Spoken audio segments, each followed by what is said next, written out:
हाय viewers, जय माता दी। नवरात्रि के दौरान या फिर कोई भी पूजा के दौरान अगर आपको आरती की थाली का डेकोरेशन करना है तो थाली को आप इस तरह से सिंदूर को थोड़े से जल में मिक्स कर लीजिए। उसका जो लिक्विड बनेगा उसमें आप कोई ईयरबड या फिर आपके पास एक पेंट ब्रश हो तो उसके द्वारा अलग अलग डिज़ाइंस बन के आरती की थाली तैयार कर सकते हो। यहाँ पे मैंने स्वस्तिक बना लिया बीच में। इसके बाद आपको जैसा डिज़ाइन अच्छा लगे उस तरह की अलग अलग आकृतियाँ बनाकर आप आरती की थाल सजा सकते हो। इस तरह से आरती का थाल बनाने के बाद काफ़ी मनमोहक लगता है, सुनने देखने में बहुत अच्छा लगता है और आरती के दौरान एक काफ़ी ही अच्छा माहौल बनता है, जिससे आरती देते समय मन में काफ़ी प्रसन्नता होती है। इस तरह से मैं आरती का थाल सजा लेती हूँ। आप जिस तरह के डिज़ाइंस बना सको आप वैसे डिज़ाइंस बना सकते हो। इस तरह से अलंकृत करने के बाद थाल में थोड़ा सा हल्दी, कुमकुम और फूल यह सभी डालकर आप थाली को और आकर्षित बना सकते हो।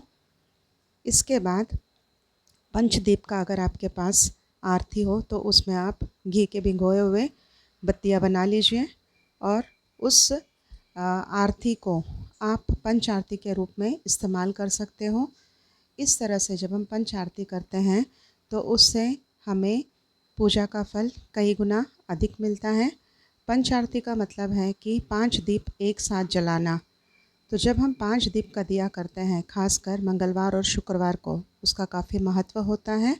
तो इस तरह से अगर आपसे बन सके तो शुक्रवार और मंगलवार के पूजा के दौरान पंच आरती किया कीजिएगा। यहाँ पे मैंने आरती की थाल सजाने के बाद उसमें थोड़ा सा कुमकुम और हल्दी छोड़ दिया है। इसके बाद आप इसे फूल से सजा सकते हो।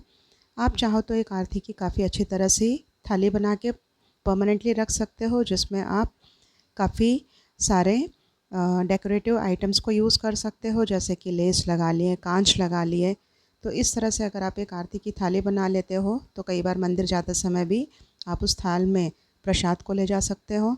इससे काफ़ी प्रसाद जो है काफ़ी अट्रैक्टिव लगता है। हमें भी लगता है कि काफ़ी पूजा का माहौल बन गया है। तो जिस तरह से थाली बनती है मन में वैसे ही भाव उत्पन्न होते हैं। तो इसलिए पूजा के दौरान आरती की थाली का अवश्य उपयोग कीजिए और आरती की थाली को सजाएं कीजिए।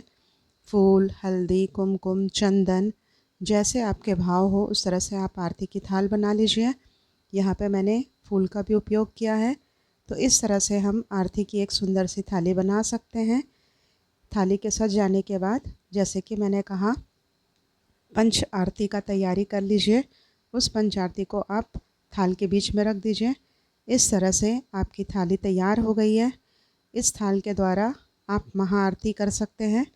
महाआरती में जो भी भगवान की आपने उपासना की है उसकी आरती का गान कर सकते हो, क्योंकि ये घी की आरती है तो काफ़ी लंबे समय तक चलेगी। आशा करती हूँ आपको अच्छा लगा।